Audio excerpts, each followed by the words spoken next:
आपण जातीयवादी पक्ष नाही आहे, आपण सांप्रदायिक पक्ष नाही आहे.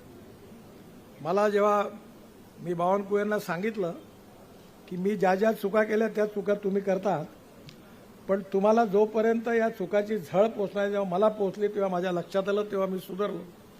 तुम्हाला ती झळ लागल्यावर तुम्हाला लक्षात येईल की या चुका किती मोठ्या आहेत. मी पण खूप जातीचे सेल उघडले आणि त्यावेळी मला अनेक प्रमुख लोकांनी सांगितलं की नितीने करू नको, पण म्हणलं तुम्हाला समजत नाही, आपल्या सगळ्या जाती जोडल्या पाहिजे.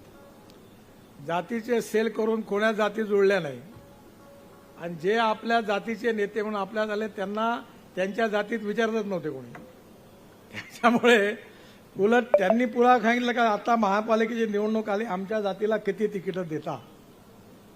जेव्हा बावनकुळे साहेबांना 50 जातीवाल्याचे पत्र येतील का आता आमचे तिकीटं किती आणि एकाला तिकीट द्यायचं, आणि तेव्हा जेव्हा 50 जण कुदतील तेव्हा म्हणतील जातीचे सेल आता बंद करा, आता काही याची गरज नाही.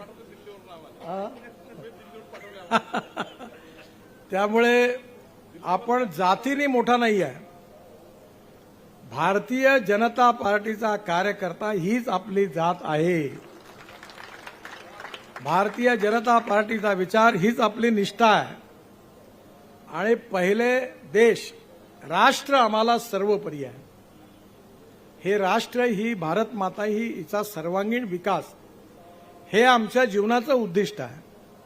आणि हे करण्याकरता सुशासन आणि विकास, गुड गव्हर्नन्स अँड डेव्हलपमेंट, आणि सामाजिक आर्थिक चिंतन जे दीनदयाल उपाध्यायांचं आहे, अंत्योदय, समाजातल्या तळागाळातला जो शेवटचा माणूस आहे, ज्याला राहायला घर नाही आहे, ज्याच्या शरीरावर कपडा नाही आहे, ज्याला खायला अन्न नाही आहे, त्याला परमेश्वर मानून तो माणूस कोणत्या जातीचा आहे, पंथाचा आहे, धर्माचा आहे हा प्रश्न नाही.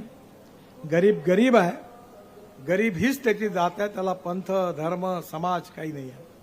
त्या माणसाला केंद्रबिंदू मानून आपण काम करत राहू आणि ज्या दिवशी खऱ्या अर्थाने त्याला स्वाभिमानाने जगता येईल त्या दिवशी आपलं स्वप्न पूर्ण झालं असं आपण समजू.